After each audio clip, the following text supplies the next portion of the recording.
World Stroke Day is observed annually on October 29th to increase global awareness about stroke. As Nigeria joins the world in marking World Stroke Day 2025 with the theme, Time to Act Fast, it underscores the serious nature and high incidence of stroke, aiming to raise awareness about prevention and treatment and ensure better care and support for survivors. To commemorate this year's World Stroke Day, Stroke Action Nigeria, in collaboration with the Federal Ministry of Health and several partners, is implementing community-based activities across various states. A series of stroke assemblies, conferences, seminars, and workshops are being organized to increase public awareness and understanding of stroke prevention, signs and symptoms, emergency response, post-stroke rehabilitation for survivors. Now, with me in the studio for this conversation is Dr. Mahmoud Mustafa Zubairu. He's the head of Mission, Center for Wellbeing and Integrated Nutrition Solutions. It's a pleasure to have you in Nigeria today. Thank you, Kyria. Thank you, Nigerians. Also with us in the studio for the discussion is Dr. Suleiman Lamurde. He's the head of Non-Communicable Diseases, National Primary Health Care Development Agency. It's a pleasure to have you in Nigeria today. Thank you for having me, and good evening, Nigerians. So I'll start with you, Dr. Zubairu. Talk to us, first of all, you know, a lot of persons have this perception about stroke. Everybody has his own interpretation, whether especially the non-medical personnel. So tell us, what does stroke really mean? Thank you. Good evening, Nigerians. I think let's break it down to the basics. And in simple layman's term, stroke simply means there is an interruption to the blood supply to the brain. So anytime you have that interruption in the blood supply to the brain, you have a part of the brain that is affected, not being able to deliver its function. It could be any part of the brain. It's not selective, and say. Now, that interruption of blood supply to the brain could be as a result of maybe narrowing or occlusion of the artery, as a result of a thrombus, what we call a thrombus, or an embolus. And it results in what we call ischemic stroke. Ischemic stroke means there is not much oxygen delivered to that section of the brain because it doesn't have that oxygen, so it cannot perform. The brain is a very sensitive organ, extremely very sensitive. And 1 minute denial of oxygen will result in some damage. Now, the second variant of that stroke is if a blood vessel that is supplying a part of the brain ruptures. So there is bleeding in or within or around the brain. Then invariably, because of that bleeding, also that part of the brain cannot get the adequate supplies again and will be affected and give you the various symptoms. And so depending on which part of the brain is affected, so you can have a stroke in which you have just one arm affected, or even a side of the face affected, or even speech slurred, or even vision. Oh, sudden blankness, darkness, blurring of the vision, or even balancing. You're not able to just even get up and balance yourself. All these are symptoms of stroke, and that's why that fast is a very good concept in trying to manage stroke. Okay, before we it doesn't necessarily mean. No, let me just explain something. It doesn't necessarily mean that you have to have total paralysis, because it could be some only weakness. The most important thing is that a part of the brain has been affected and is providing some kind of clues to you that you have a clinical symptoms. And there is a time frame within which we say it is stroke, because there is also what we call transient ischemic attack. So once you have this neurological deficit that has persisted for at least 24 hours, we say that is stroke. Occasionally, I'm sure you've gotten up from sleep and you just feel some kind of dizziness or spinning. Yes. And you say, oh, what is that? Or you suddenly got up and you feel fainting, right? All those ones may be small little ischemic attacks in the brain, but they are very micro. So you don't feel it immediately, you recover, and there is no deficit, and you keep on going. We call that one a separate thing, transient ischemic attack. It could be a prelude to sleep, it may not be, but it's different. So for the stroke, that interrupted blood supply to the brain with neurologic deficit that persists for at least 24 hours, they will now say you have a stroke. Okay, now, Dr. Labrede, talk to us about the risk factors of this stroke. What are the major risk factors? Okay, thank you very much. As Dr. Mahmoud has rightly defined what stroke is, there are a lot of risk factors that lead to this stroke. The number one risk of stroke is being hypertensive. What do we mean by being hypertensive? Once the blood pressure of an individual is above the normal value, which is a range, not specific, usually 120/80 millimeters of mercury and below is being considered as normal. It could be slightly elevated, but not up to 140/90. These individuals that have less than 140/90 blood pressure are normal. Anybody from 140/90 millimeters of mercury is said to be hypertensive. And hypertension is the leading cause of stroke. What are the other causes of stroke or hypertension? Because stroke is a complication of hypertension. Hypertension is a form of cardiovascular disease. Now, if we understand this very well, we'll now look at other risk factors for hypertension as potential risk factors for stroke. These include, number one, sedentary lifestyle. When you tend to live a life of less physical activity or inactivity, you are having high risks of hypertension, which might lead to stroke. Eating of cholesterol in high quantities or eating fast foods or junks, depending on how our listeners understand this. Things like snacks, most of this uncooked food, a lot of baking things, sugary things, these things potentially add the cholesterol level in our system, and that leads to what Dr. Mahmoud explained in terms of the stroke. Because cholesterol will go and deposit along the capillaries, along the blood vessels, narrowing the passage of normal blood flow.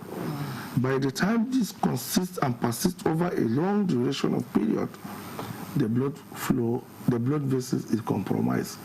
Either it throws an emboli, as he mentioned, that can lead to this stroke by leading to an ischemic one, or the occlusion stops the blood flow and the blood vessel ruptures, and it leads to what he mentioned as hemorrhagic stroke. Other things are excess salt intake. Salt is one of the major leading cause of hypertension disease, which will ultimately lead you to stroke. An individual is supposed to take not more than 500 milligrams of salt per day, which is about a quarter of your normal teaspoon. But by the time you look at our food, most of our foods, especially those that are being preserved and kept, you put Maggi, you have salt. So you realize an individual takes maybe 3 to 4 spoons of salt in a day, which is not good. Which is high. It's very high for especially an adult. For growing children, it's a bit tolerable because they need it for some growth and so on. But for an adult, we don't need it. Now, other things that lead to stroke or risk factors to stroke is family history. Anybody that has a family history of stroke, the father, the mother, or the grandparents, you potentially have that risk, and therefore you need to be on the watch out. As I mentioned, anything that leads to hypertension will ultimately lead to stroke. Other factors that are to this is some use of some medications, depending on the individual. And then there are other disease conditions. When you see hypertension, it always has a partner, diabetes, for example. Any individual that has a diabetic disease is likely, almost 90%, 80% will come with hypertension disease. And any hypertensive is at risk of getting stroke. Other disease conditions are like sickle cell disease. These are also diseases that affect blood flow in the body, and because of that, they are all potential risk factors for hypertension. So these are among so many other things that can lead to hypertension and will ultimately lead to stroke. So we have to look at all these things and then try to control them to avoid being hypertensive, which will lead to having stroke. Don't mind me, the other time you saw me giggle a little bit, yes. Because my director was saying, so if you can change your family name, since you're talking about the lineage of the... Yes. Okay. It's not easy to change, but that's the reality. The most important thing is awareness. If you know your parent or any of your family members have this condition, it's not a crime, it's not a sentence, it's not a conviction. Rather, it's an alarm to be on the watch. Okay. What do we mean? I usually tell people that among the non-communicable diseases that we have, hypertension is one that is a bit friendly because it gives you some signals. And you as an individual can play a very important role in you having it or preventing it. For example, eating. What do you eat? How do you eat?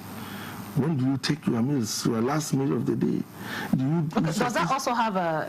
Yes. Is it also a factor? Yes. When you take your last meal? When you take meals late in the night and go to sleep. Like what time? Dinner is supposed to eat at 8 p.m. 8 p.m. Maximum. So if you take 9, 10? It's not good for you. It's not good for you. Especially if you are above 50. Children can afford to take some of these things. So some of us that eat by dinner around 10. No, it's not advisable. Once you cross, let's say this. Once you cross 40 or 50? In fact, it's advisable. In some climes, restaurants even close earlier than that. Last orders in places that people that live long in the world, their last order in their restaurants is at 7 p.m. For example, Japan. Thank you very much, Dr. Suleiman Labrede. Now, talk to us, Dr. Zubairu. You earlier on you mentioned, you talked about the symptoms. I also want to find out. Of course, he's talked about hypertension. What about diabetes? What role does it play in worsening the case of a stroke patient or even causing a stroke? And also, when someone feels, probably you feel numbness sometimes in maybe your left hand and your left leg. Does it have anything to do with stroke? Okay. So I'll take the first one. I think with diabetes, there are two pathways to get stroke. The first pathway is what he has mentioned, that you try to get, causes you to get hypertension, and then you get stroke. But diabetes on its own will cause what we call atherosclerosis of your vessels, which means the blood vessels get thickened and narrowed because of a lot of deposits. And then your blood again becomes more viscous and does not flow easily, right, when you have diabetes. So that tends to limit the quantum of blood supply to any part of the brain that may be affected, because the blood vessels in the brain are very, very sensitive blood vessels. So you can see diabetes also has another pathway. And so other factors you could consider also would be things like obesity. People who are overweight, they tend to have diabetes. And then diabetes now takes you to stroke. So weight control should also be part of those measures that you should institute. And it has nothing to do with all other things, but your behavior in terms of eating. How you eat, and you can see the relevance of him trying to tell you that, hey, why don't you limit what you eat, especially that you are after Eba. But that's on the lighter note. Yeah. So the symptoms usually for stroke, it is a sudden thing. I think people should understand that it is sudden. Now, depending on how it comes up, you'll be able to know the type of stroke that you have or not. If it comes suddenly and it consists of, let's say, a weakness or numbness in one hand and one leg, yes, it's a telltale sign that you are having stroke. If it comes with, let's say, a facial distortion, you smile and one side of the face turns the other way. Refuse to go this way. Maybe you're smiling. Okay, turns the other way. Okay. Let me just put it that way. Then it could be a telltale sign. If you have just sudden severe headache that is accompanied by some neurological deficit, that's what I mean, numbness or something like that, this could be a telltale sign that there's something going on. Stroke. Now, the good thing about stroke is that for ischemic stroke, which I described earlier, the one that is as a result of either narrowing the blood vessel or something blocking it, if you act fast, we can easily prevent it from happening. So it won't be too much. So it's about timing to get to the facility for that one. But for the hemorrhagic, you even need to act much faster to arrest the bleeding and prevent brain swelling and other things from happening. That one comes with severe headache, vomiting, and rapid deterioration in the consciousness level of the person. And the person can even lose his life. Yeah, for the other ones, it's more or less, it's sudden, but it's insidious. So you can see the progress appearing. Oh, numbness. It's heavy now. I can no longer lift it. Power lost. You can see those progression. But for this other one, it's rapid. Suddenly with blackness, you're totally blacked out. You're moved in, and that is hemorrhagic for you. So, and I also want to draw your attention to one other thing that could cause stroke. People who have cardiovascular diseases, especially heart failures, they are more likely to throw an embolus. A small thrombus that has formed in the heart is thrown out to go and cause that stroke for you. So you should also be careful about those kind of people. Okay, the theme of this year's World Stroke Day says time to act fast. What message does this convey, to us? Yeah. So what is trying to say, as he rightly mentioned, is that once you have stroke, the time allowed or the time allowance you have to be able to support the patient, it's very short. You need to act fast. For example, family members need to know these signs and symptoms he mentioned. Otherwise, they might say it's a traditional thing, it's a witchcraft. When they see somebody's mouth deviating or cannot. So what are they expected to do at that point? Immediately you notice any of these signs he has mentioned, they must take the person to the nearest health facility. The health workers in the facility will be the ones to be able to determine what type of stroke it is. Is it a stroke? Is it not? Is it maybe a TIA, as you mentioned? And be able to know, is this something they can handle in their facility or something they have to refer to a tertiary facility? For example, if you have a patient that has a hemorrhagic stroke, the diagnosis alone requires a kind of imaging of the brain, and that is called CT scanning. And CT scan is not a machine you have in every primary or secondary facility because of the specialized nature of its operations, the power it requires, and so on. So these are machines that are found only in tertiary facilities and some few secondary facilities. Sometimes you go a whole state have only one. So if this patient or this person that is suspected to have stroke is taken to the right facility in the right timing, if we are lucky, we'll be able to have health personnel to intervene and be able to help the person recover, because the recovery is not a very fast process. It's a slow process that requires medical support, psychosocial support, physiotherapy in some cases, as well as a lot of emotional support. So many things comes into the management of a stroke patient. But the reality about the theme is that what is key, once you suspect stroke in any individual, please take him to the facility, to a health facility immediately.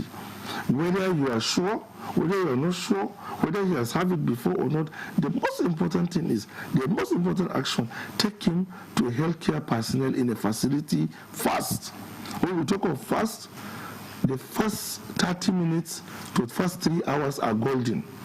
Okay. Once it's a hemorrhagic stroke and it's not, no intervention is given beyond the first 3 hours, the complications that comes with it can be enormous and overwhelming. We are always what are some of the complications? A lot. Right. It depends. Let me be frank. Once you have a hemorrhagic stroke and it happens in a part of the brain that you cannot intervene, you are likely to even lose the person. But in some part of the brain and in some specialized centers where you have neurosurgeon, they do what is called a borehole. A borehole? Yes, they open the brain and clean up the place and tidy up the bleeding. Okay. So this is a specialized procedure that can only be done in a tertiary specialized center. Okay. Because we can count, I don't know whether Dr. Mahmoud have the numbers of the neurosurgeons we have around the country.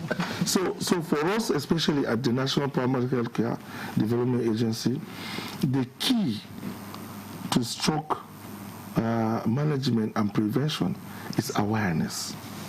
Once a patient has stroke, we have already entered an undesired environment, an undesired position that we need a lot of specialized care and attention. Okay. But if we can prevent it, that's the most important. I was coming to that. aspect. So Dr. Mustafa Zubairu will tell us, how do we, what are the preventive measures? Okay. So basically for stroke, if you know the risk factors, you want to avoid those risk factors if it's avoidable, or you want to modify your lifestyle so that those risk factors no longer constitute a major risk for you. So let's take it one by one.